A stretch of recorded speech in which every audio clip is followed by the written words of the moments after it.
Afternoon. Before we start our session, I would like to inform you today's agenda is follow. Introduction and moderation by Amy Ecoits, Senior Scientist and Team Leader Sustainable Landscape and Food System at CIFOR-ICRAF. Next, we will have introduction by Jody Harris, Food System Lead, World Bank high-level panel of experts on food security nutrition, or FSN, and AQ Team 2023. We will have quick poll session by Beta Luciana, Senior Ecological Modeler at CIFOR-ICRAF and ICT. After that, AQT and FSN in multiple countries by Mulia Nur Hasan, Scientist at CIFOR-ICRAF. Equity Consideration in Zambia by Stepa Macmillan, Scientist at CIFOR-ICRAF. Equity in the Land for Life Project Indonesia by Doni Indiarto.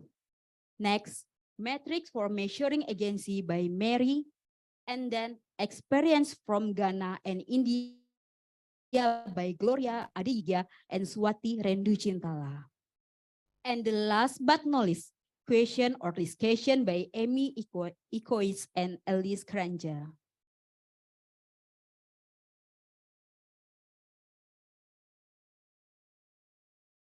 Good morning and good afternoon, ladies and gentlemen, and welcome to the CIFOR-ICRAF Science Week 2023, with this year theme is Equity in Action, providing a unique opportunity to learn about CIFOR-ICRAF commitment to equity and inclusion, and how its work addressed to the global challenge and equity in all its work with and for communities, partners, and governments.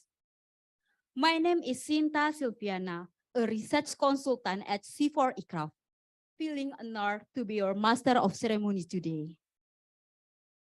Respected speaker, session leads, and audience, welcome to CIFOR-ICRAF Science Week 2023. Therefore, considering equity and measuring agency and for food and nutrition security. Before we start the first agenda, I would like to inform that for all attendees in the Zoom, if you have any question, kindly use the raise hand reaction and the moderator will accommodate your question. Without further ado, please welcome Amy Ecoits, Senior Scientist and Team Leader Sustainable Landscapes and Food System to present introduction and moderator in the session. Time's about 90 minutes. Pass areas over to you, Amy. Thank you very much. This session is a merger of two initial sessions, one on equity and one on agency. And I would like to thank the Science Week Committee for asking us to actually join our sessions, because I think both topics really inform each other very well. We have many presentations, as you saw, so we're going to be very strict about sticking to time. And we're going to, as the MC said, we're going to take questions at the end. So first, I have the great pleasure of introducing Jody Harris, who is the Global Food Systems Lead Researcher at the World Vegetable Center. Jody has long worked in the field of politics and ethics of food systems. And she's the co-author of this year's high-level panel of expert report on reducing inequality in food systems. And she's also the co-coordinator of the Food Equality Center. So thank you, Jody, and thank you so much. Also, Jody just came back this morning from leave and very generously and graciously offered to give us our keynote. So please give her a hand. Thank you. Thanks, Amy. And yeah, I'm really pleased to be with you all today and really excited that your organizations are focusing so clearly on equity and equality. It's something we all need to do more in our organizations. And so, yeah, I was really happy to give my contribution today. So let me know if you can't see my slides, but should be able to by now. All good. All good. Thanks, Fabio. Okay, so today I'm going to tell you about some work I've done with colleagues at the Institute of Development Studies, at the Food Equity Center, and through the HLPE program, thinking about how we research equity and equality. So I should say up front, my focus in our sort of field is nutrition, but often from a food and agriculture angle. So some of what I'll present is about nutrition and some on broader food systems issues, but I think the sort of concepts and topics are going to be relevant to the various things that our organizations do. Okay, so if you can only stay for 5 minutes before you leave, here's my main point. So classically, it's the most marginalized groups in a given society who are most malnourished, or if we're looking at other outcomes, who have the worst dietary outcomes or worst livelihood outcomes, or whatever you choose to measure. So the idea is that we need to acknowledge this and understand who is marginalized and why and how in order to sustainably address those issues. So for nutrition, that pattern plays out in most locations and for a variety of axes of marginalization. So on the slide, just examples of maternal education leading to malnutrition in India, lower maternal education, lower wealth in Botswana, or rural location in Honduras, just as examples. So we know these issues underpin malnutrition.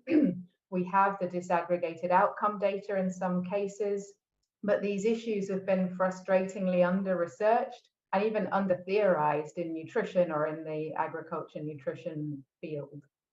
So I know you've already had half a week on these issues, but I'll just start with some concepts and definitions. So marginalization, in the way that we think about it, is the key concept that underpins inequality and inequity. And it can be defined as the treatment of a person or a group or a concept as insignificant or peripheral. So we know that a lot of nutrition or agriculture nutrition research concerns itself with aspects of marginalization. So for instance, I'm sure you'll recognize a lot of work looks at the disempowerment of women, for instance, or disparities in income, both pretty common in our research. But other axes of marginalization, things like age, ethnicity, disability, sexuality, geographic location, seem to come up a lot less often in the literature when we're looking at who has those different food security and nutrition outcomes. And the interactions between those different aspects of marginalization, what we call intersectionality, come up even less often. And then the structural determinants of marginalization, inequitable access to basic services and resources and political redressal and power relations and social norms are also underexplored usually in our field. So there are different layers to this concept, from looking at unequal outcomes, food security and nutrition outcomes, for instance, to looking at these inequitable processes that lead to those outcomes. So what we tried to do a few years ago is capture those layers in the nutrition equity framework, which draws on lots of existing social theory and brings it together for the context of nutrition. So we argue that we need to understand what drives these observed inequalities in outcomes, in our case, nutrition outcomes, to sustainably address their basic determinants with an equity lens. So the easiest factors to see and to measure and maybe to understand are people's experience of their immediate food, health and care environments, which are conditioned by people's own daily living conditions and their behavioral choices, of course. And those issues are fairly commonly discussed or researched.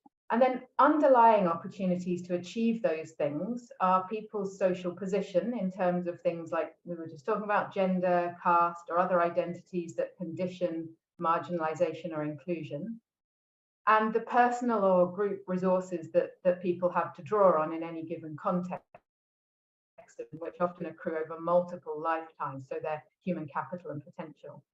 And then underpinning those, the most structural determinants of who is marginalized and therefore who most often ends up malnourished is a combination of the cultural ideas, norms and values in a given society which shaped who is placed higher or lower in a social hierarchy. So for instance, how women are viewed or how different ethnicities are treated, and then how those crystallize into governance of those societies through institutions and rules and structures. And then the multiple interactions which occur between social position, human capital, and those social and political environments are driven by what we've called in the framework an engine of inequity. So it's made up of injustice, unfairness, and exclusion, and it describes how cycles of marginalization and discrimination occur. So we've been thinking about what these issues mean for nutrition, and this framework starts to give us a kind of logic of what we need to understand and what we need to then address if we recognize that these deep issues on the left of the framework have a direct conceptual link to those food security and nutrition outcomes on the right-hand side. So it gives us a way of thinking about this, I guess. So if we wanted to look only at inequality, the things on the right-hand side of the framework, we would go this far. We would say, hey, the kids of less educated mothers have poorer nutrition outcomes in India. We need to educate mothers. Or, hey, the kids of poorer families have poorer nutrition outcomes in Botswana. We need to ensure decent work or social protection to families. Or, hey, rural kids have poorer nutrition outcomes than urban kids in Honduras. We need to focus on rural areas. And it's great. It's really important to look at disaggregated outcomes like this. But we argue that it's not enough in terms of deciding what to do to then fix the issue. So it's a first step, I guess, in research and also in action. So we tried to go further to look at inequity in our work, some of the stuff on the left-hand side of the framework. So I'm going to quickly just give an example of a mixed methods study of historical factors affecting stunting reduction in Vietnam, just to give a sense of the ways that we've started to try to address this. It's not easy to address in research. So our starting place was these disaggregated outcomes. It was that Vietnam has achieved significant progress in reducing undernutrition over the past several decades, really. And it's held up as a regional example of what can be accomplished through sustained commitment to coherent policy across economic and social development and a focus on nutrition specifically as well. But those national figures, those national reductions in stunting, mask significant inequalities in outcomes. So if you dig a bit deeper in Vietnam, the poorest households with the most malnutrition tend to be ethnic minority households. So of the 10% of the population still living below the poverty line in Vietnam, 65% belong to one of Vietnam's 53 ethnic minority groups. So ethnic minorities, and in particular the smaller ethnic groups in the central and northern highland regions, have fallen behind in Vietnam's sort of rush to middle income status, and a large proportion of the remaining burden of undernutrition falls in those ethnic minority communities. And so that's an equity issue, clearly, and an injustice, but it's also slowing Vietnam's overall rate of undernutrition reduction, which is something that the country might want to address. So going kind of a step back in the framework, so many of the factors found to be drivers of stunting reduction in the overall population are still lagging far behind for ethnic minority groups. So in these charts, I don't know if you can see them well, but the orange dots are the ethnic minority groups combined, and the green dots are the kin majority ethnicity. And what you can see here basically is that wealth, health, and education, which are three of the major drivers of stunting reduction in our decomposition analysis that we did in this paper, are lagging behind for ethnic minority groups overall. So patterns of inequity are mirrored when looking at the underlying determinants of nutrition, where ethnic minorities have consistently worse socioeconomic situation and access to infrastructure and services. So trying to go sort of towards the left-hand side of the framework, we also looked at the policy environment and also how policy making was done. And obviously there's a lot more detail in the paper, but we found that in order to tackle remaining pockets of high malnutrition, more attention to the structural barriers that are hindering ethnic minority communities and incorporation of their own proposed solutions will be needed. So alongside kind of renewed technical policies, it will need things like prioritized nutrition funding and capacity for provinces with high minority populations. And the current national development discourse aims to incorporate minorities into mainstream majority systems. And from an equity angle, this paper argues that instead, policy should recognize that minority groups have particular needs and also particular preferences of ways to tackle those identified drivers of malnutrition. And minority communities really need to be represented in framing their own solutions in the policy process based on their own community barriers and priorities. So that was our attempt to try and kind of look at the full framework. It's a difficult thing to do, but there's an example there of how it might be done. So there are different types of research needed to understand different aspects of equality and equity. And a few years back, we did a scoping review to understand the range of literature out there on those topics in our field, in the agriculture, nutrition and health field. So this is the sort of final figure of that paper, and it brings the research together and shows the density of research covering the different equity topics on the left-hand side there within each of the agriculture, nutrition and health fields in the literature. And what this shows essentially is that while there is sort of some nuance within the different agriculture, nutrition and health topics, there were most papers looking at those unequal outcomes. So at inequality of outcomes based on social positions, such as through gender. So the sort of right-hand side of the framework. Then the next most set of papers looked at the material circumstances of people, so resources and assets or physical and human and other capital available to people. And then the fewest papers looked at those structural determinants of inequity, things like social norms and values or broader social and political exclusion. So in summary, most papers looked at what the inequality problem is.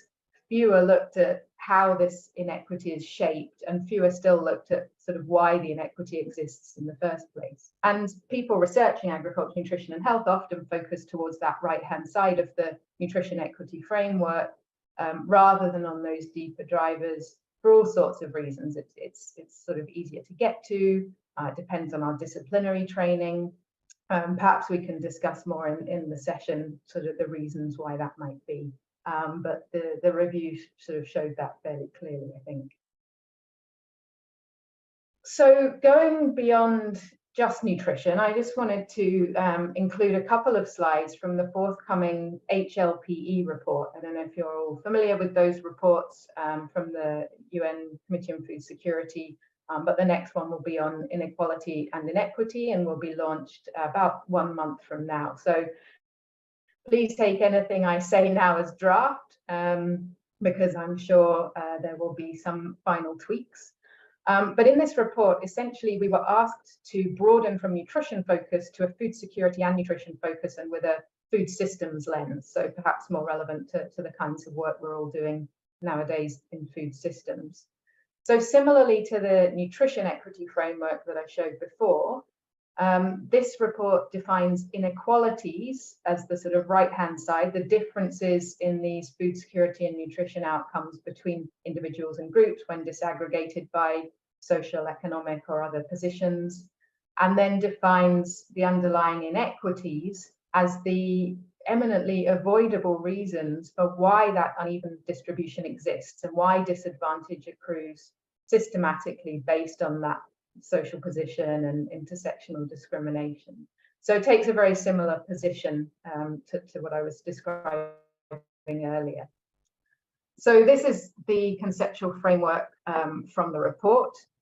The framework, again, is fairly similar to the nutrition equity framework in that it acknowledges both unequal outcomes and the inequitable drivers of those. And it has a similar engine driving it, that sort of circle in the middle. So while in the nutrition equity framework, it was unfairness, exclusion, and injustice, here it's three things. It's recognition that marginalization exists, it's representation of marginalized groups, and it's redistribution of resources or opportunities to those groups. So it's just a slight reframing, slightly different language, but similar issues. And so this HLPE framework takes a sort of positive focus. It takes a what can be done focus rather than a how has these issues come about focus. So the conceptual framework describes inequalities in food security and nutrition outcomes as best addressed by addressing inequalities in food and other systems, and most sustainably addressed by understanding marginalization in context and then using this engine of equity to achieve redistribution, recognition, and representation for marginalized groups. And so the report has 4 major groups of recommendations at the end. So we say address social and political equity drivers, those deeper drivers on the left, address inequalities within food systems, address inequalities in other associated systems, because we know especially for nutrition, it's not everything comes from the food system. And then we've included a recommendation on using inclusive knowledges, so the different ways that different marginalized groups understand the issue, and equity sensitive data. So those recommendation areas are split into 10 action areas, and then there are several specific recommendations for each, which I haven't shown here. And critically, in those sort of blue and green boxes at the end, we've tried to show which actions address which aspects of inequity, the recognition, representation, or redistribution. And likely the most effective solutions are those that cut across all 3 aspects. And the report also has a set of principles. I think you're probably the first people to see these, through which those recommendations should be applied in different contexts. So a way of thinking through which groups are marginalized and why and how in different places, and therefore how these recommendations can be fit to context. And so lastly, my last slide, a little bit on what all that adds up to. Agency has been defined in these HLPE reports as what a person is free to do and achieve in pursuit of whatever goals or values he or she regards as important. And I would say agency for different groups is what we're all ultimately trying to achieve in pursuit of context-specific solutions to poor food security and nutrition. So agency is kind of the result of these frameworks, of what we're going to do to address these frameworks. And then empowerment is an important aspect of agency, so that people have the ability to participate and engage in society and contribute to shaping and bettering their own lives and well-being. And I know we're going to have a session in a minute on measuring agency, so I won't go into that, but I'll just point out that there are different levels at which projects or programs or policies can hope to intervene. And this was laid out by Agnes Kissenbing at IFPRI and others for gender. But I would say these ideas are equally applicable to other marginalized groups, not only women, but depending on context, all of those other aspects of marginalization that we talked about earlier. So you can focus on reaching marginalized groups with your project or your policy, or you can go a step further and try to benefit them, even if not through their preferred solutions. Or you can go a step further and work on empowering them to input into their own life choices. So that's getting closer to agency. And ultimately by transforming those sort of fundamental socio-political systems that shape how people are able to engage with their world. And obviously the earlier ideas at the top of the slide are easier to both achieve and measure. And the later ones take some time, sometimes even generations, and usually can't be quantified as easily, though approaches such as the Women's Empowerment in Agriculture Index do give it a good try. So I'd say this is what those frameworks are trying to explain, why inequality and inequity come about, or what we could do to address them. And I would say that this is what we're trying to sort of achieve at the end of the day. So that's just a brief introduction to equality, equity and agency in food security and nutrition, with a couple of examples and a couple of frameworks which draw on established social theory, but then try and bring it into our field. And I'd say the field of nutrition is a little bit behind others, like behind agriculture or behind health in thinking about these ideas. So it's certainly timely that we're doing this. So I hope that those ideas prove useful in this session. And I very much look forward to discussing in the context of your organization in the rest of the session. So back to you, Amy. Thanks very much.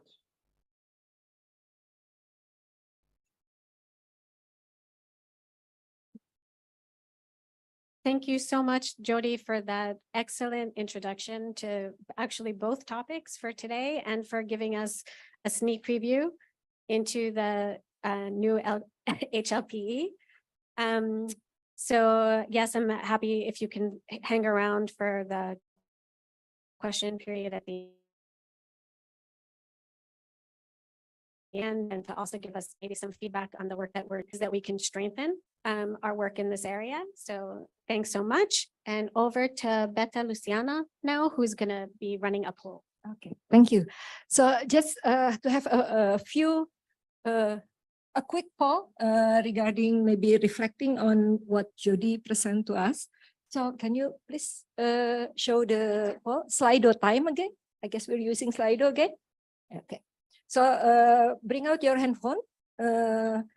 And so the first question is, have you noticed inequity related to food security in nutrition in your current or past work? That is the first questions.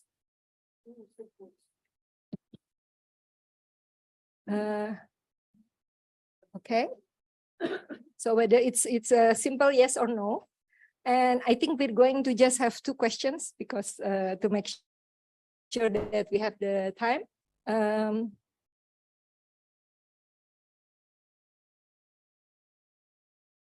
Yes, please. Can you show the result? Okay, so a lot of yes. Now the next questions. The next question is, only 30 people. You need to allow time for people to reply. So how many now? 41, 56 online, and I think quite a few people here. 30. But we cannot assume that it will be consistent. So those who answer are those who see it, I guess. Who don't see it.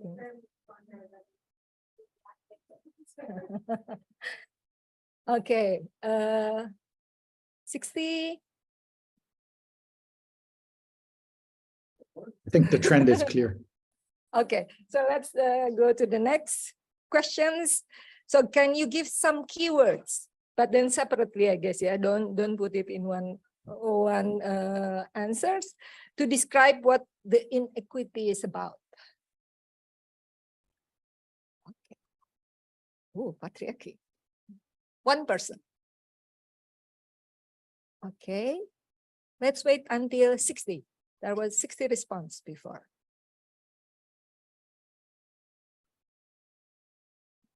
Okay, culture, that's a big one. Access, opportunity, portion. Okay, inequity in terms of portion. Okay. So it's culture, access, opportunity. Okay, we can stop now. Yeah, thank you very much. So that's a quick poll, and hopefully the next 3 presentation can provide you further about these issues. Thank you.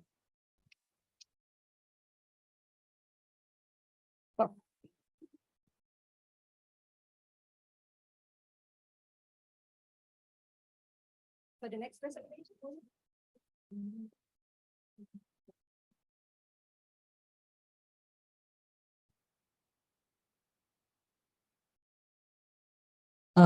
Yeah, Amy said this is a presentation for people who should self-introduce themselves. So, first thing first, happy birthday, Fergus.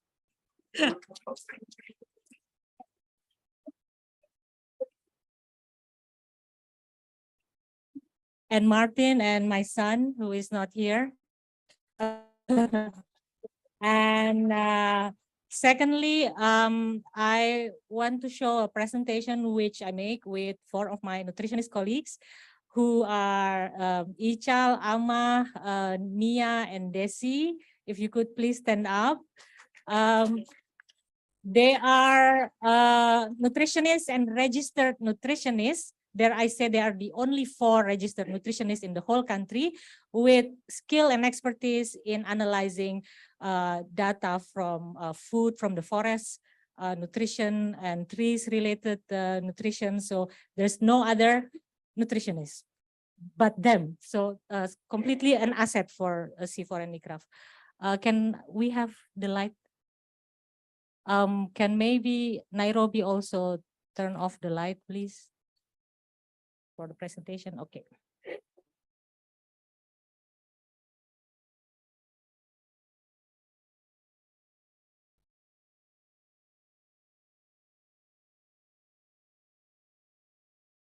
Yes. Please start. Nama saya Bani, tinggal di kampung Sungai T. Alam Sungai Market kami. Karena di situ cukup. Apa aja yang mau diambil itu di situ. Ubatan di situ, sayuran di situ.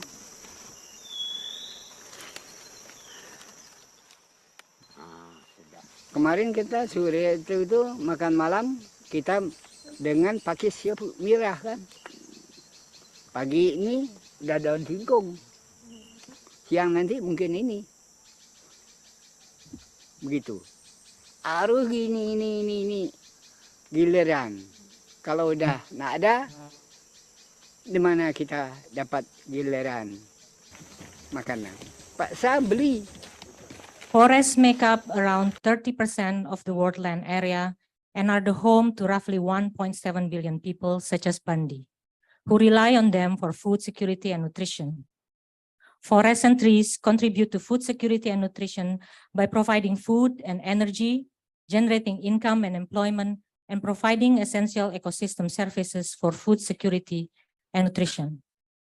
Trees offer a diverse range of nutrient-rich food, including fruits, nuts, and wild meat. All nuts and over half of all cultivated fruits consumed by human grow on trees. The direct provision of wild foods by forests has been proven to significantly enhance dietary adequacy in multiple locations. A study found that in tropical countries, food sourced from trees are 4 times higher in vitamin C and 9 times richer in vitamin A than other consumed food. Moreover, tree covers has been associated with greater dietary diversity and higher consumption of fruits and vegetables. Approximately 2.4 billion people lack access to affordable alternative energy sources and rely on trees and forests as source of wood fuel, such as firewood and charcoal. The use of wood fuel enables people to cook nutrient-rich foods such as meats and legumes, which they would have to forego otherwise. Despite the fact that many of these foods are available for purchase in modern market, including for you and me, the 1.7 billion people whose life depend on forests often lack this privilege. Losing access to forests, even when replaced by their income source, such as working in a plantation, does not always lead to better food security and nutrition for forest communities. In fact, decreasing access to forests is often associated with higher consumption of ultra-processed food, food sourced away from their land, and lower consumption of green leafy vegetable, fish, and wild meat. Development practices frequently sacrifice the traditional way of life of forest communities to generate income growth through intensive exploitation of natural resources focused on profit generation. This marginalizes the voices of forest communities. The decline in forest cover and loss of biodiversity due to development practices can lead to food insecurity and malnutrition for the forest communities, exacerbating existing inequalities. While forest communities may gain income through deforestation, they can also lose from a food security and nutrition perspective, particularly when agency and sustainability are considered as part of food security and nutrition. It is essential to prioritize the voices of marginalized communities in decision-making process and ensure that development initiatives do not harm their food security and nutrition. To achieve this, we must recognize the pivotal role that forests play in food security and nutrition and pursue sustainable forest management practices that consider the nutritional benefit of forests and trees. However, forests and trees are often not recognized for their food and nutrition benefits by policymakers, donors, and even among scientists. This lack of recognition hinders the generation of evidence and limit research uptake by policymakers. As I stand before the esteemed group of forest and agroforestry experts, I implore you to join me in a critical question. How can we gain the recognition that forests and trees deserve in our food system? And despite these challenges, how can we work towards a fair and equitable system that ensure access to sufficient food and nutrition for all, including marginalized forest communities? Thank you.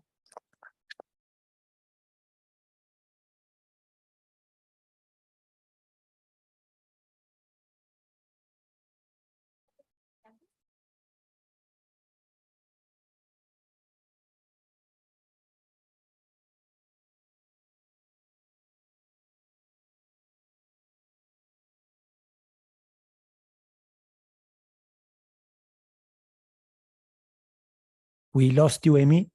Mulia. Sorry, over to Stefa, who is joining us remotely. Stefa, are you there?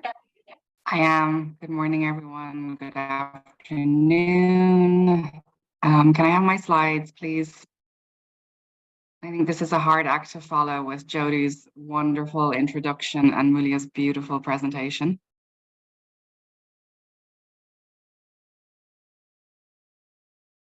Okay, so good morning again, and good afternoon. I'm very happy to be here this morning to be able to present some of our work from a project in Zambia, which is looking at agroforestry and diversification for food and nutrition. Next slide. So I do need to give a bit of a background and context to some challenges in Zambia. So there's a high burden of malnutrition, with over half of the population undernourished and a third of children stunted, which is shortness for age and an indicator of chronic malnutrition, and also high rates of multiple micronutrient deficiencies. There's generally quite low production diversity and an over-reliance on maize, and this has implications for low dietary diversity and also micronutrients that are missing in these local food production systems. And often smallholder farmers are not well connected to markets as producers and sellers of produce, but also consumers. However, when we look at food and agriculture, there are emerging opportunities. Increasingly, there's regional and national recognition for diversifying food production to improve nutrition and also to enhance adaptive capacity. And trees and agroforestry systems are very much part of this diversification approach, because as Mulia described, trees are very important for providing food and nutrition directly into these local systems. Next slide. So the overall goal of the project was to increase year-round production and consumption of more nutritious foods with smallholder farmers in different sites across Zambia. And the objective was to adapt and expand the food tree portfolio approach into the Southern Africa region. Now, the food tree portfolios are a location-specific diversification strategy with very clear food and nutrition objectives. Next slide. So this is what a food tree portfolio looks like. It's customized to a specific location, in this case, Chibale in Central Province in Zambia. And these portfolios are essentially all about promoting greater diversity of not only food tree species, but also annual crops in local food production systems to address seasonal availability, but also micronutrients in staple-based systems. The portfolios themselves are combinations of indigenous and exotic species, both from cultivated and wild sources. And the overall objective is really to address seasonal availability so that there are different types of food available throughout the year. An important part of the portfolio is really delivering back key micronutrients into systems which are missing. And in staple-based systems, these are often vitamins A, C, iron, folate, and zinc. Next slide, please. And so, like I said, these are site-specific recommendations. And so we do need to capture information from different landscapes and communities when we develop them. And essentially, it's about considering the right tree and crop for the right place and the purpose. And there's three main components that we look at, and this bridges the ecological and social dimensions that we work in. So the first one is production diversity, and this is really considering the extent of species diversity and ecological suitability in a site. We need to understand seasonality and phenology as it relates to food trees, and also considering the nutritional value of the foods they provide. Second component is about consumption diversity, and this is where we need to understand local diets. It's important to understand what people are consuming, but what might actually be missing from their diets in terms of food and micronutrients. And within this component, we also consider food security and the sourcing of food, because we know that smallholder farmers don't only rely on food that's produced on farm, but they also access markets and use wild food.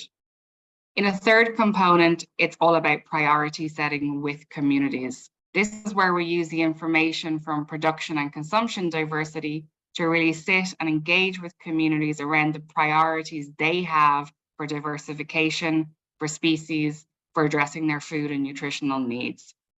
A new aspect that we've added to the portfolios is that of aspirations. And this is really looking at smallholder farmers' broader life and livelihood goals. Next slide, please.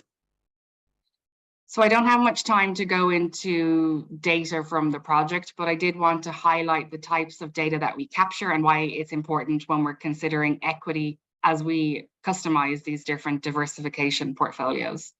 So in terms of production and consumption diversity, it's really important to understand what smallholder farmers are producing and consuming and how this actually differs across different farms and different communities.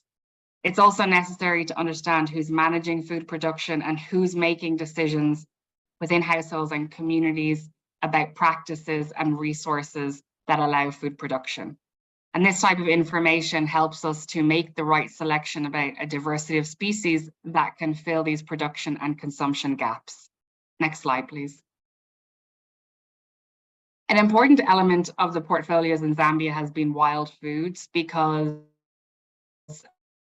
they're widely used in Zambia. 76% of our households collect wild foods on a regular basis, and this happens between the most food insecure months, September and March. So understanding what types of food and species are collected from the wild, when they're collected from the wild, who's involved in that collection, and then how is that food used, whether it's for household consumption or markets, is really important to make sure that we incorporate wild foods into the portfolios, because it adds an additional layer of resilience to the portfolios.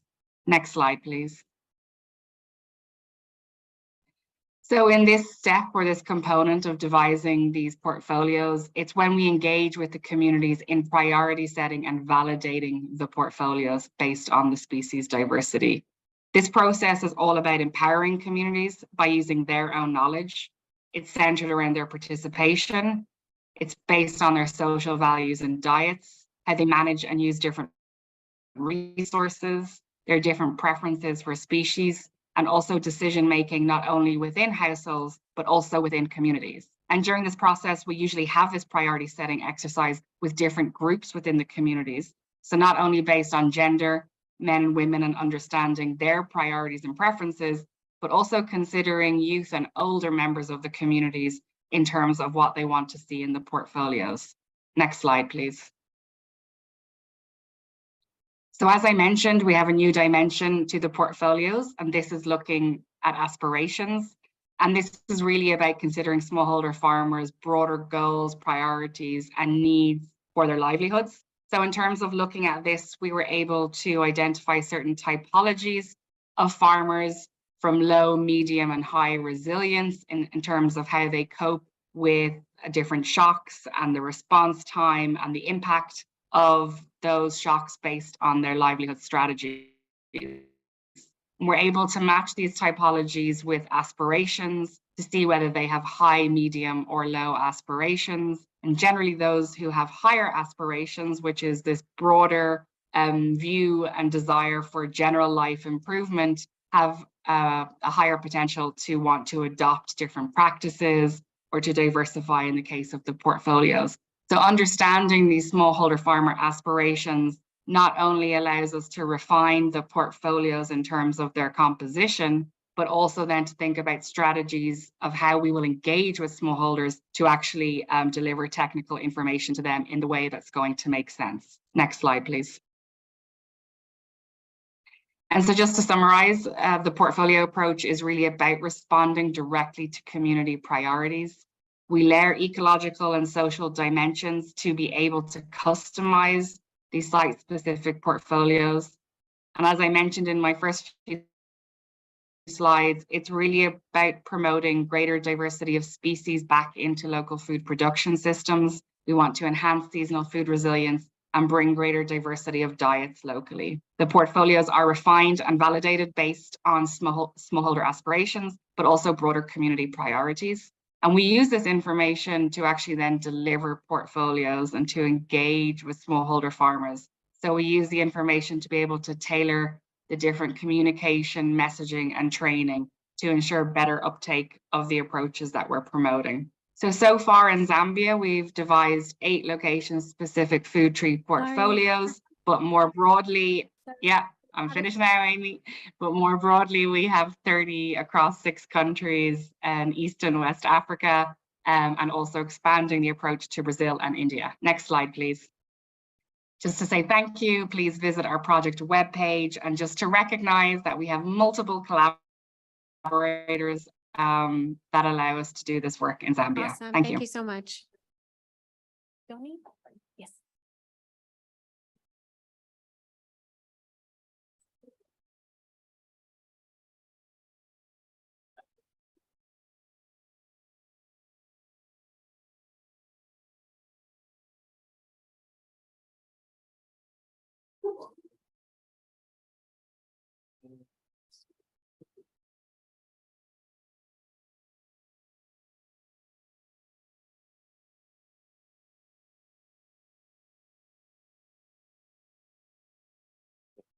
Hello, everyone. I'm Doni, and I'm a researcher here at CIFOR-ICRAF Indonesia. And I'm honored here to share with you our ongoing work. And I want to emphasize that this talk was made possible by the hard work of our colleagues at CIFOR-ICRAF Indonesia. I'll start from the key findings from our previous work. Certain regions, given appropriate technology, possess the biophysical potential to yield long-term productivity. But managing social and environmental risks in these areas is equally crucial. Rapid agricultural expansion, often driven by large-scale land concessions, poses a significant social risk, as it can limit farmers to access fertile land. Additionally, regions with high environmental risks often grapple with severe issues like deforestation or frequent fires. Interestingly, Indonesia's lowland areas across the archipelago serve as the nation's food basket. However, only about half of it, or roughly 15.3 million hectares of these lowlands, are truly suitable for sustainable cultivation and management of select crops and commodities. So we are faced with the critical necessity to integrate food and land use planning. Our land resources are finite, and we need to balance economic growth, food production, and environmental preservation. The interconnectivity of sustainable development goals means achieving one could hinder others if not considered. Take, for example, the link between zero hunger and climate action. And then also we learn from past experiences. Non-integrative and uninformed land use planning could lead to conflicts.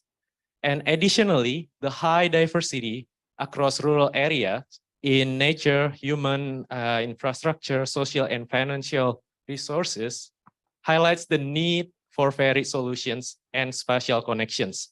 Indeed, in places like Indonesia, we often see food and land use systems governed in silos, even though they are tightly interlinked.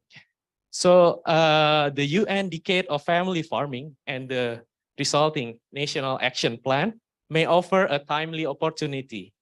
These global and national initiatives could be the vessel of our efforts to weed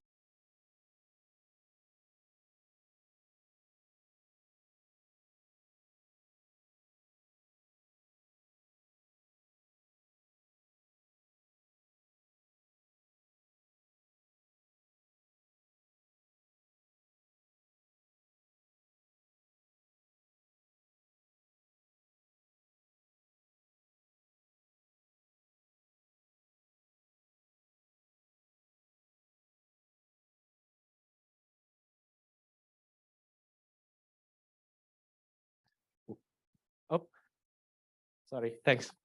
We could ask where in the region are lands suitable for current farming system? Can limiting factors be addressed? For instance, the areas in gray indicate lands that are biophysically unsuitable for farming. Overcoming the limiting factors in these areas could be too costly, if not altogether unfeasible. We could also ask where is land available for smallholder farmers, and does demand for land align with the supply? Finally, we must consider how existing farmland aligns with land allocation. Could it pose an environmental threat or rest on on high risk disaster area? So the map on the right side, you see the areas in red color sit on peatland and a national park. So while the previous slide addressed queries or questions on food production, these maps respond to questions about food distribution, accessibility, and utilization. We could ask, are existing farming areas serviced by distribution infrastructure like roads? Are there accessible processing facilities nearby for farmers? These inquiries demand data, transport networks, data on transport networks, land cover, agricultural produce statistics, and processing facility locations. We also need to identify the populations most vulnerable to food insecurity. Currently, we are using the FSVA index as a proxy, but we are open to suggestions and ideas for better measures on this front. The guiding principles and criteria and macro indicators in this exercise are decided collaboratively. Displayed here is an early shortlist of the potential indicators. We will come your thoughts. Is this comprehensive? What could be refined? So this conclude my presentation. As we navigate the complexities of food and land use systems, the need for an integrated and collaborative approach becomes increasingly clear. Thank you.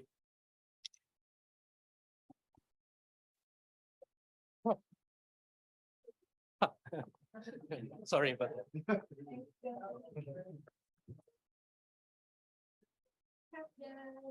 So we're going to have the next call, the second call before the next presentation. Presentation related to what we show the first question.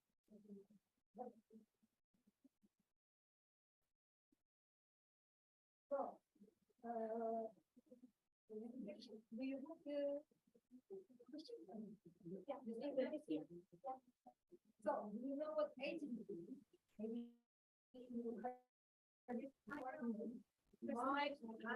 Fabio, we can't hear you in the room here. Okay, can you hear me Okay, now? now yes, yes. So, do you know what agency is? This is a simple yes or no. Don't lie. Okay. Oh, that's good. A lot of people know. Next question. Okay.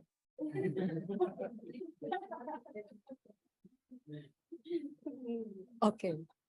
So those who knows, 45, increasing or not? We need 60. We need 60. Hurry up. Yes, you got 60. Oh, 53. Where are the rest? Okay. Oh, the more people joining, the more people don't know. Okay. So now, those who knows, do you address agency in your work?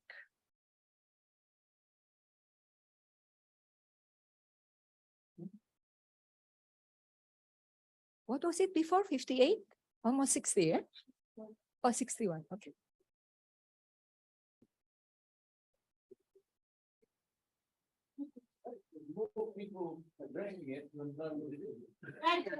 Well, it's 35. It's half of the people that answered. Okay. Oh, wow. That's philosophical question, is it? We think we do. Okay. 50-50 now. So probably those who say no are those who don't know what agency is. Now, this is the aspirational one, Anya. Do you think that it is important that CIFOR-ICRAF address agency in our work? Answer honestly.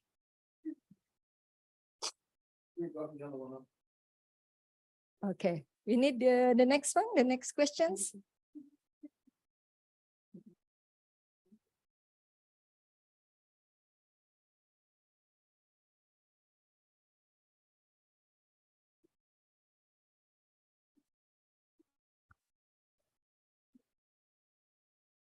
Okay, good. It's good news, yeah, Mary? It's good news. Okay. Do we still have more questions? No, let's not. Okay. Oh, okay. Sorry. Okay. Thank you very much for your participation.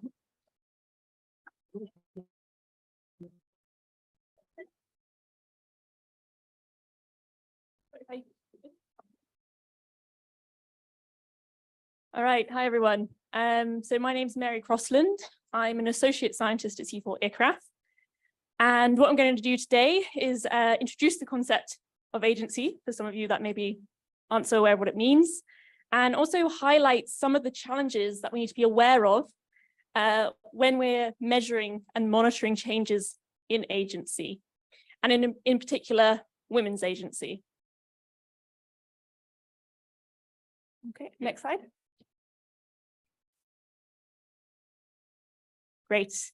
And so maybe what we could have also asked is, what does agency mean to you?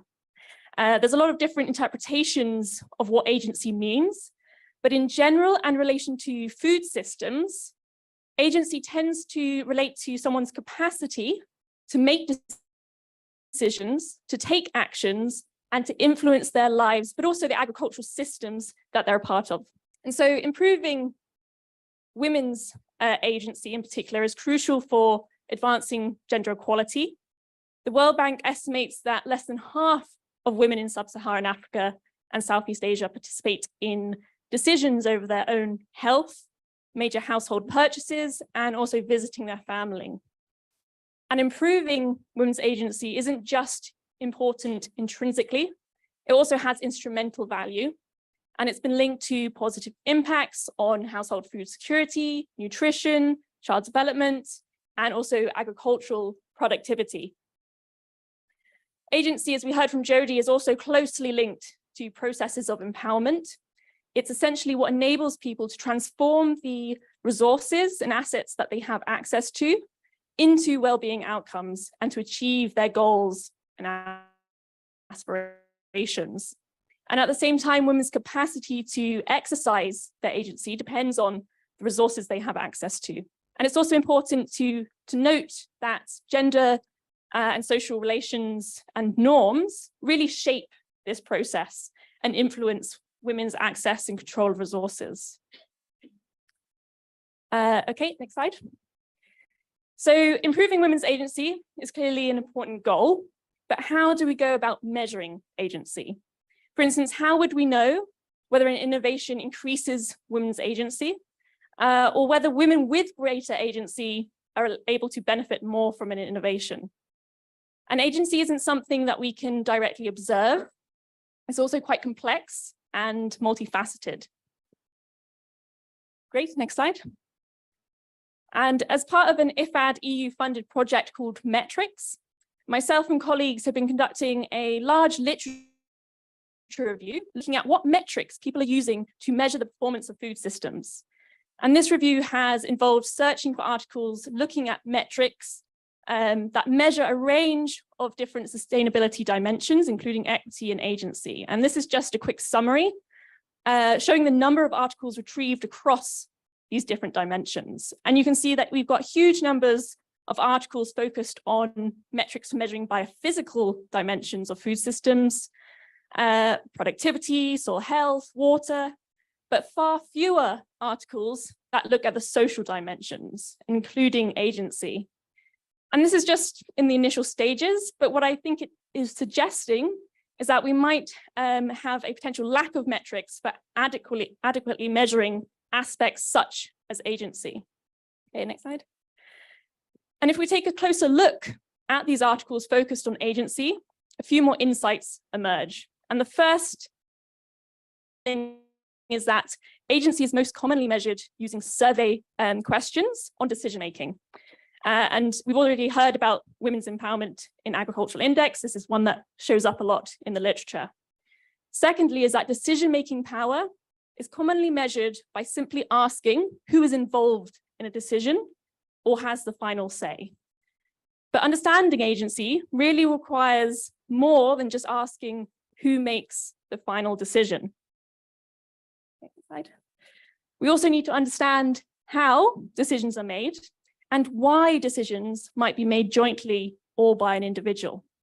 And these standard kind of surveys where you're asking who is involved in a decision, they overlook the complexity of decision-making processes and the extent to which someone may be able to or not influence a decision. And if you ask people to describe their involvement in joint decisions, perceptions can vary greatly, from just being in the room while a decision is made, or being able to actually negotiate and influence the outcome of a decision. So we need approaches and metrics that can also capture whether people's opinions are valued and taken on board, and the level of consultation. And more qualitative approaches, such as interviews, narratives, are likely to provide a much deeper understanding of these processes. But there are also some promising survey tools that are being developed. For example, the use of vignettes. And this is where you present respondents with a story depicting a range of different decision-making dynamics, and for each story asking them to evaluate to what extent that represents their reality. And so the advantages of vignettes is that you're able to communicate abstract concepts, but also tailor them to local contexts as well. Another aspect that is often overlooked when measuring agency is understanding whether someone's involvement in a decision is really driven by their own desires or by what's demanded or expected of them. And I think this is where we need to be very careful not to equate autonomy over a decision, so making a decision alone, with agency and empowerment. For example, some of our work in Kenya, we see that women with migrant husbands often have increased freedom and control over decisions, but this comes with increased stress, workloads, responsibility, and you hear about stories where women speak about the burden of making decisions alone. And this need to understand the kind of motives behind someone's interest in a decision also applies when people aren't involved in a decision. For example, we need to understand whether when women have a lack of interest in certain decisions, does that really reflect their preferences? Or is this more of a reflection of internal social norms and expectations? And again, qualitative approaches can be very helpful here.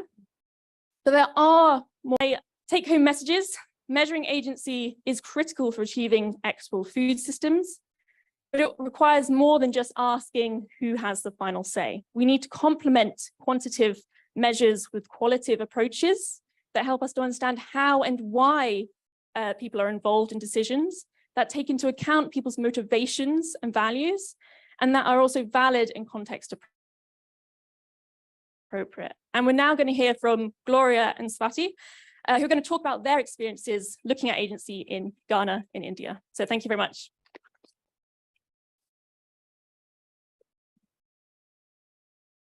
Hello.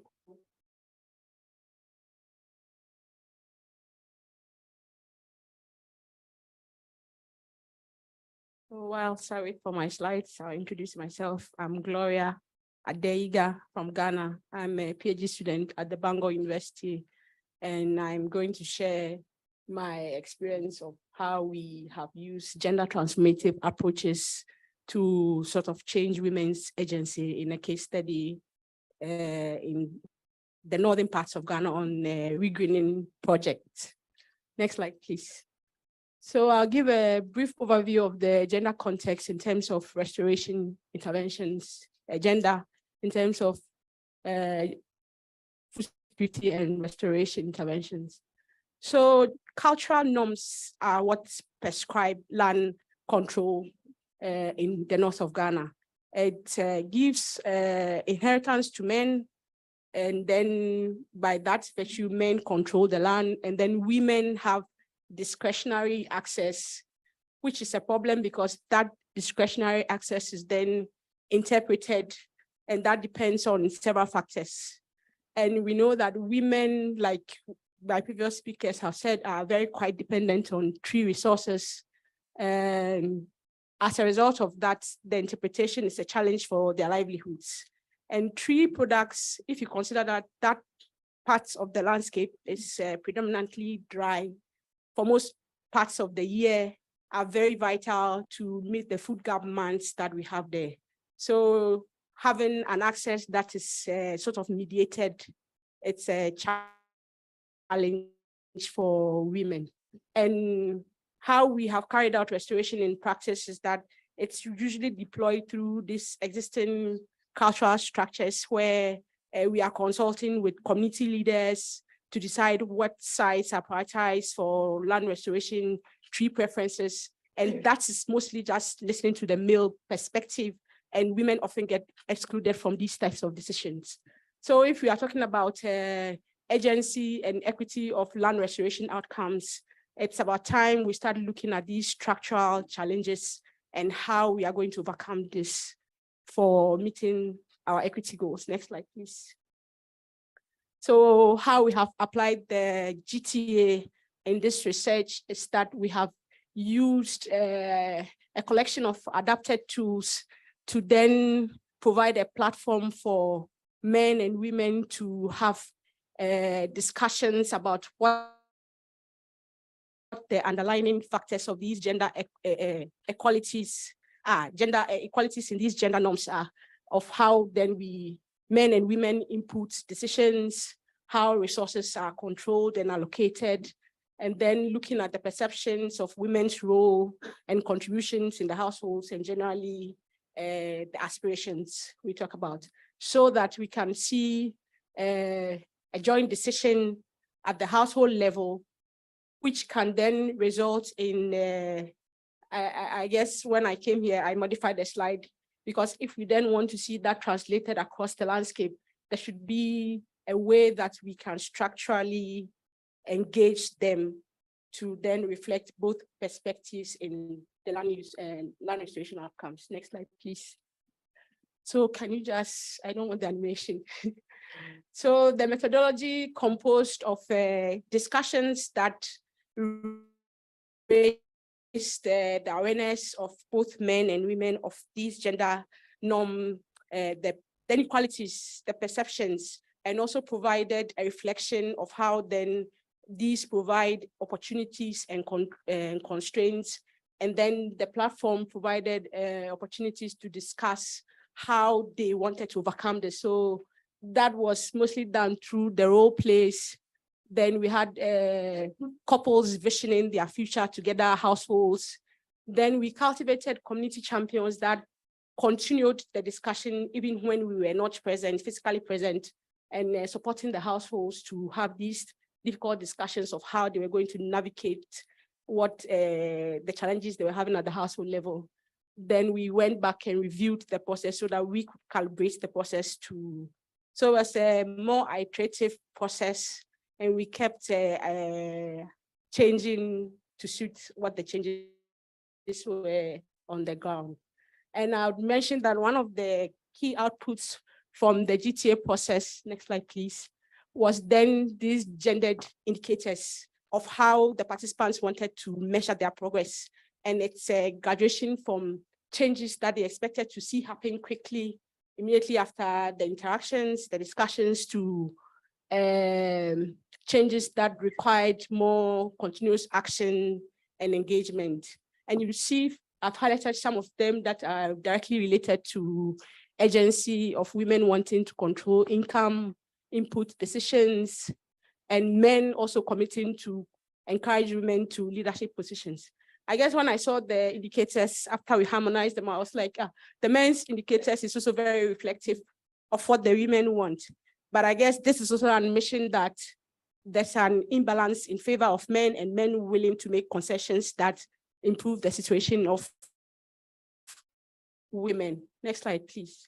So this is initial analysis of the where that we adapted to measure inputs in decisions. You see from the graph on the men's graph is that when it came to decisions, and specifically the power to make the decision of whether you wanted to sell the produce from the family farm, which is also very important because the family farm, it's also referred to as the man's farm, even though women and children contribute labor to the cultivation process. So you see that from the men's graph, there's not a change between the baseline and the end line within the control or the GTA communities. But when we go to the women's results, you begin to see that there are shifts towards a larger input into decisions about selling the crops, but then the shifts are larger within the GTA group. So there are other factors influencing this because you can clearly see that even in the control communities, these changes were happening. It just meant that there were several influencing factors, and our control was not exactly a control if you look at the locations of the communities. And whilst we were carrying out the intervention, the project was also scaling out through other activities like radio, and then through the small village saving groups. Last slide, please. So I guess we would also add our voice to the fact that context does really matter. And in this discussion, it's very important then to look at how the decision process affects the relations, because that was one thing that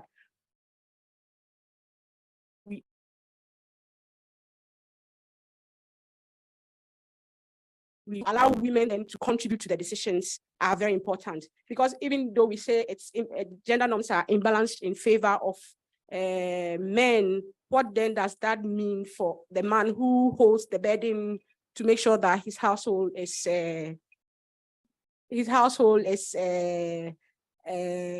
food secured or providing for his household? And now I've lost my train of thoughts.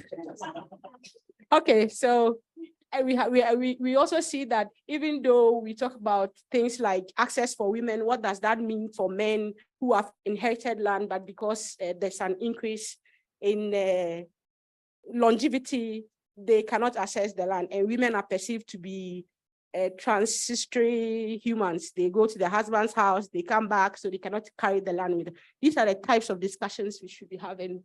And I guess the next steps then are then saying that the changes we have seen, yes, can happen, but what's the sustainability of that? We need to continue to engage them and then start to make the linkages between restoration and food security. Thank you.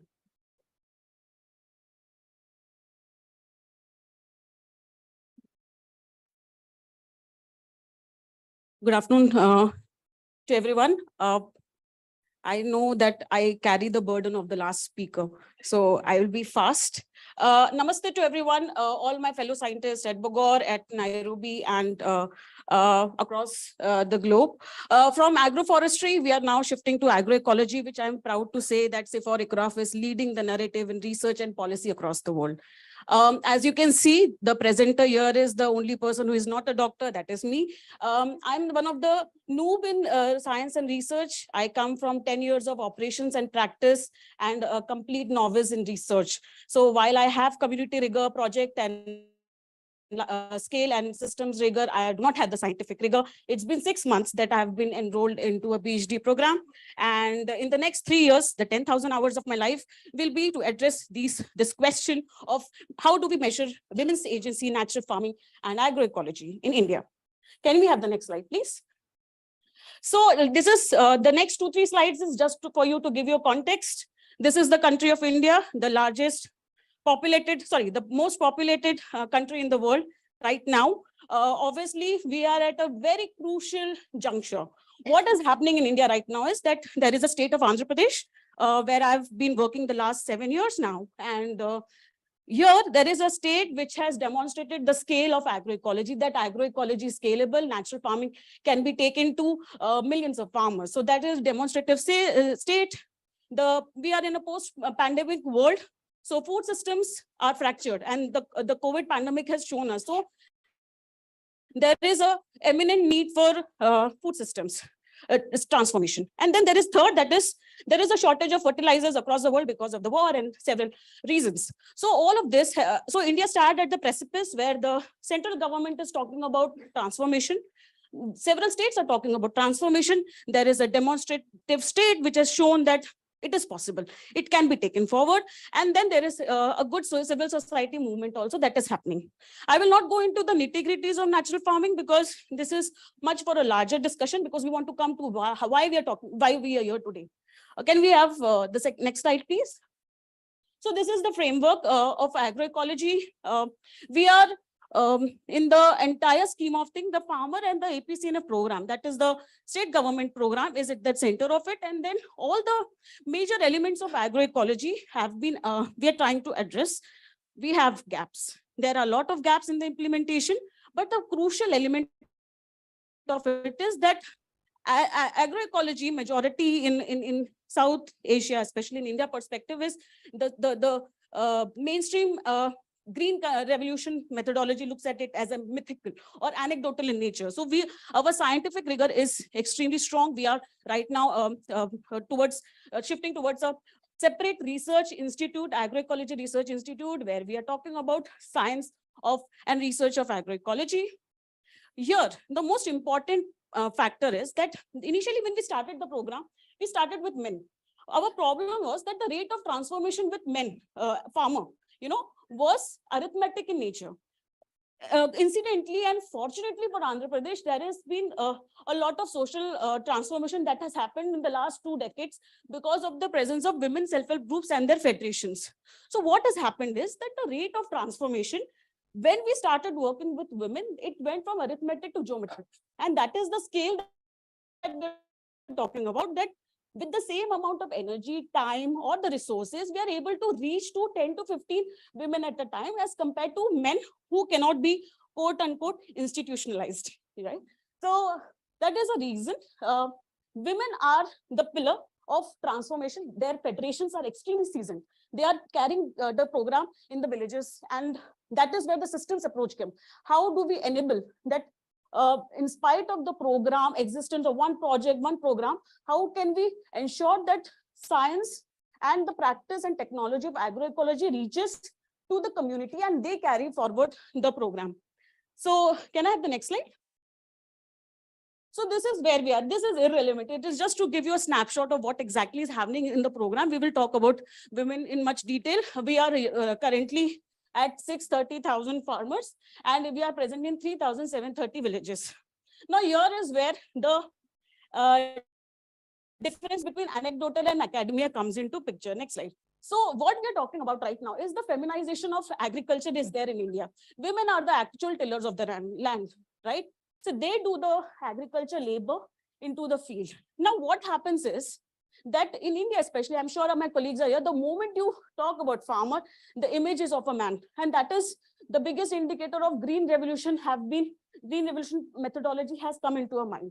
So what we are saying is that feminization of agriculture is there, and the hypothesis that feminization of agroecology is where we want to move. And there is a question mark. I've forgotten to put question marks everywhere.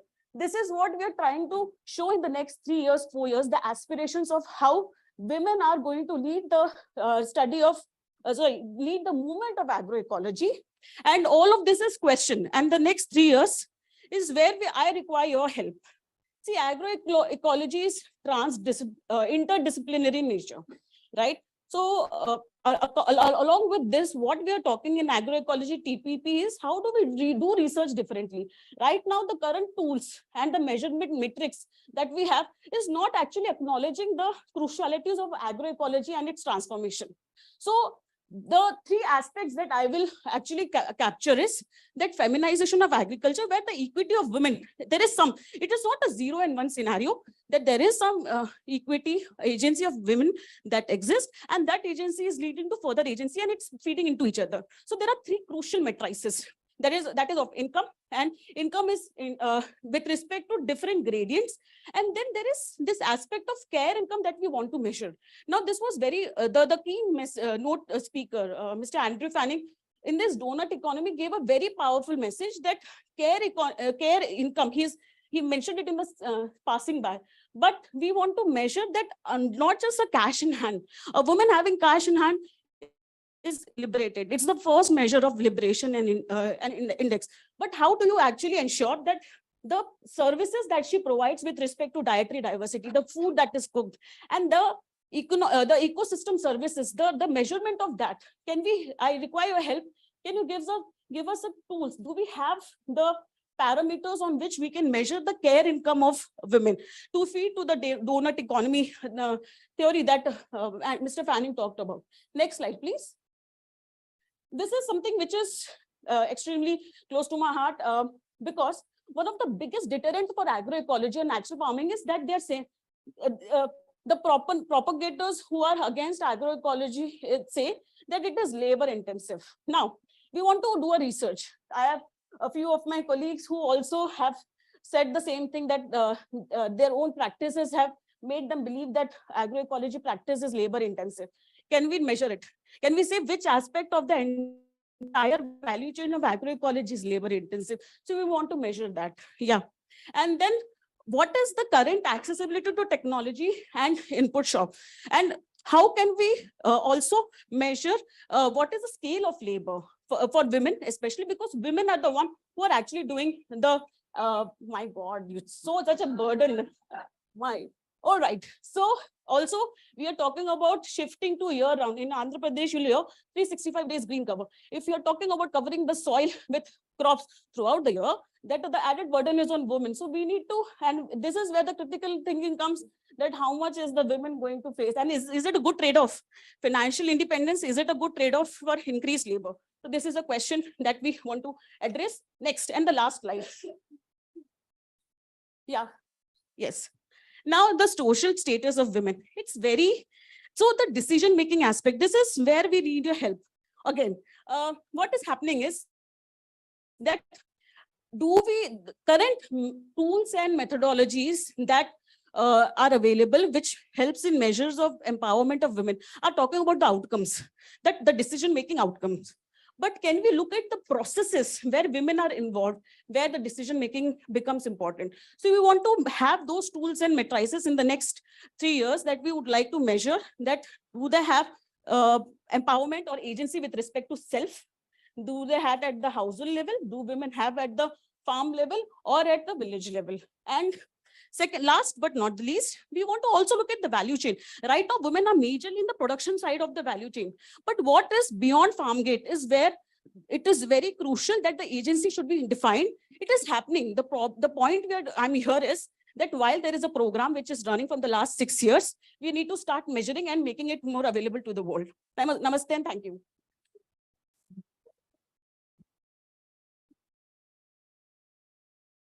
Thank you so much, and apologies to all the speakers for rushing them. They all did a fantastic job sticking to time. I was told that we have an extra 5 minutes to add to questions. Please keep your questions very concise. I think we should give to Nairobi first. Please, Alice, can you collect 2 questions from the audience in Nairobi? Yes, we have Ramni. Really nice, excellent sessions. I really enjoyed it. Thank you. I just have a question for Jody or anyone else who wishes to respond. where does biofortification fit into your discussions and your thoughts within the forestry, agroforestry landscape, and considering that we are trying to promote diversification through tree interventions and forest interventions. So just your thought on that. I have mine, but I'd love to hear yours. Thank you. Alice, do you want to take one more question? Yeah, can we take another question, please? Hi, great presentations, very interesting. So I guess this goes for Jody in particular. You had a lot of recommendations that they seem very comprehensive. So I'm just trying to think of, if you had to pick one or two levers that would really shift things, what would those be? Awesome. Jody, it seems like both questions are directed to you. I shall attempt to give my thoughts. I don't know if there'll be comprehensive answers. Biofortification is not something I've thought about much in the context of equity, actually, or agency. It's part of our package of potential interventions. It's part of, you know, what's out there in the world, but I think it's probably been given a bit more focus than it deserves in terms of all of the other options that are out there. There was a question online, there's been a bit of chat online that, sorry, the people in the room can't see. And one of the points there was, you know, what's the, does the HLPE report address food sovereignty, which is kind of another tool in our package of potential interventions, right? And my answer there was that we talk briefly about food sovereignty in the report as a potential approach to equitable food security and nutrition, because it's an approach that tends to be slightly better at acknowledging and responding to those different aspects of equity, because it's an approach that tries to cover the system. It's an approach with people at its core, it's, even with right to food at its core. So it kind of ticks more of those recognition, representation, redistribution boxes of equity than some other approaches. If I were to apply that same thinking to biofortification, I haven't done that systematically, so these are just initial thoughts, but I can't see that biofortification has quite the same scope to address those, although I know it was created with a view of working specifically for some of the more marginalized rural groups in the world. So yeah, I think that would require a bit more thought, how biofortification and equity interact. I don't know if there's literature on it, but I think thinking it through in terms of, you know, how does it address those three aspects of equity will probably give us an answer. So sorry, that's only a partial answer, but it requires all of us to do a bit more thinking. I'd love to hear, you said you had thoughts, I'd love to hear them. In terms of levers, in terms of the sort of recommendations that we have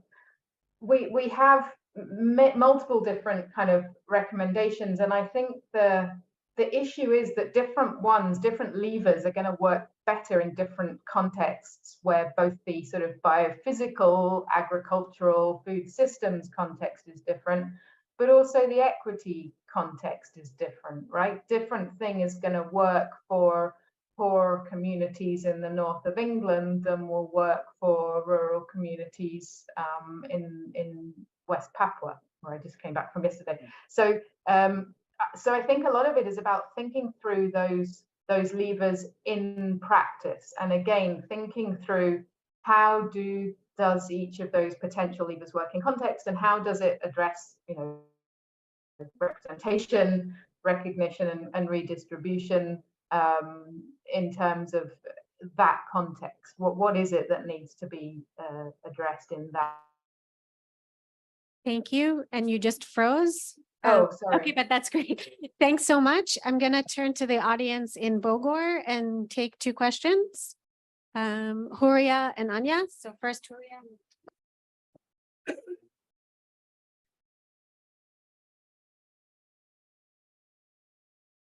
Sure. First, Donnie wants to give his thoughts on the second question. Sorry, I did not know your name, but the leverage on my presentation, it was the intervention maps. These food and land use system typologies that I presented could be the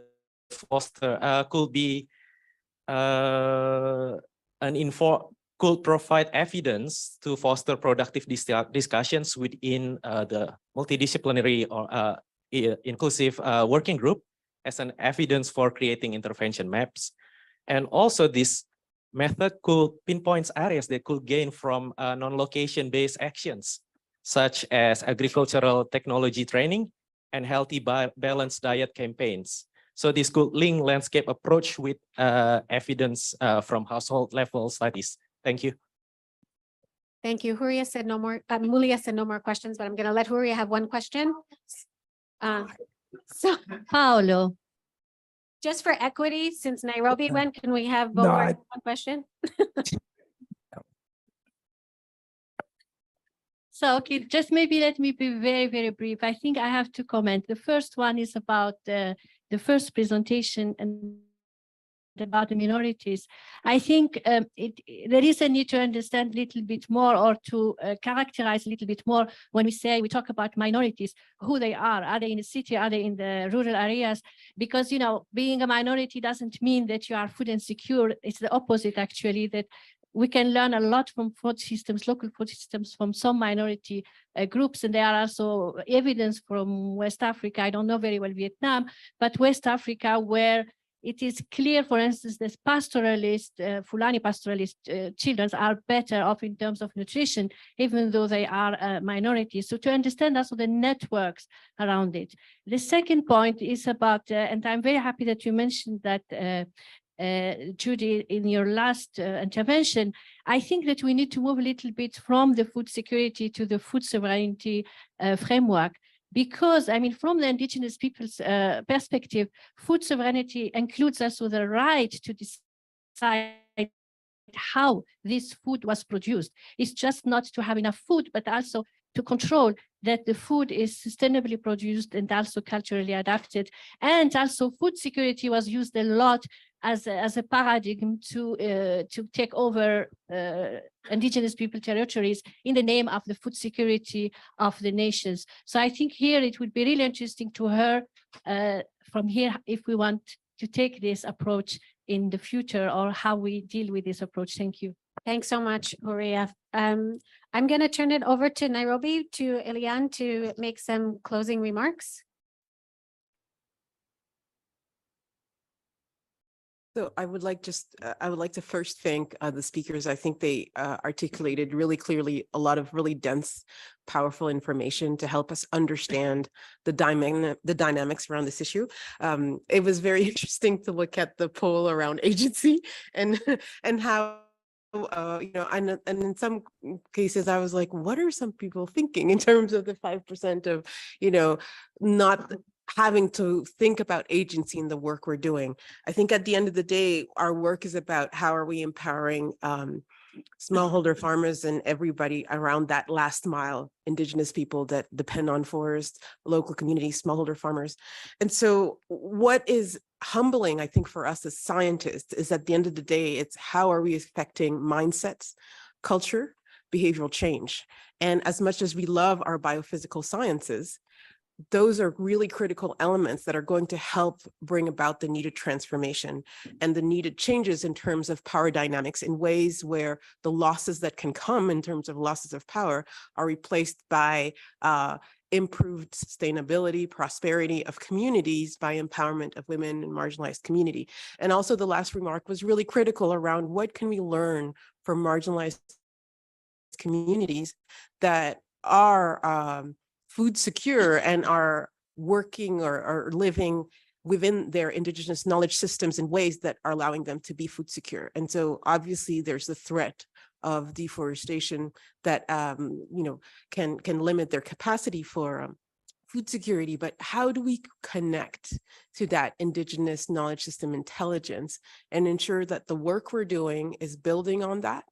And that as we're looking at the different dimensions of gender, how is the way we're treating gender issues and treating nature correlated and interacting in ways that are either helping us move forward in the directions we want or setting us back because we are overlooking some of these aspects that are critical, but that may not be as interesting for biophysical scientists around, well, you know, we may not understand how to bring forward cultural change, but it's really critical to the work we do. So how do we ensure we're bringing all of those different dimensions of social change to ensure that the technological developments we can bring forward are accelerated and catalyzed by the capacity to look at culture, to look at these power dynamics, and how we can ensure that the work we're doing is bringing equity forward, knowing that there's going to be fear of loss, and that fear of loss will create resistances in the system, and that will create unintended consequences that may push things in directions we don't want. So how do we create greater awareness of those spaces we may not have the strongest expertise in, but we need to partner on to ensure that the work we do continues to have accelerated impact, especially in the next 7 years, as we look on taking our research to impact for the last mile. So thank you. Thank you. Thank you so much, everybody. Thank you to all of our speakers, and apologies for running over. Okay, guys, we do like we did the Monday. We take 15 minutes. We add 15 minutes to all the sessions until lunch. So we will go now for the coffee break. It's going to be from 10:45 to 11. Then we start, where are we? Yes, then we start at 11, the session, the parallel, until 12. Then we have a coffee break, 12 to 12:15. And then the second set of session parallel, 12:15 to 1:15 p.m. And we will have lunch at 1:15. Thank you. Thank you, Amy, for moderating the session, and thank you for all speakers and panel for a fruitful session.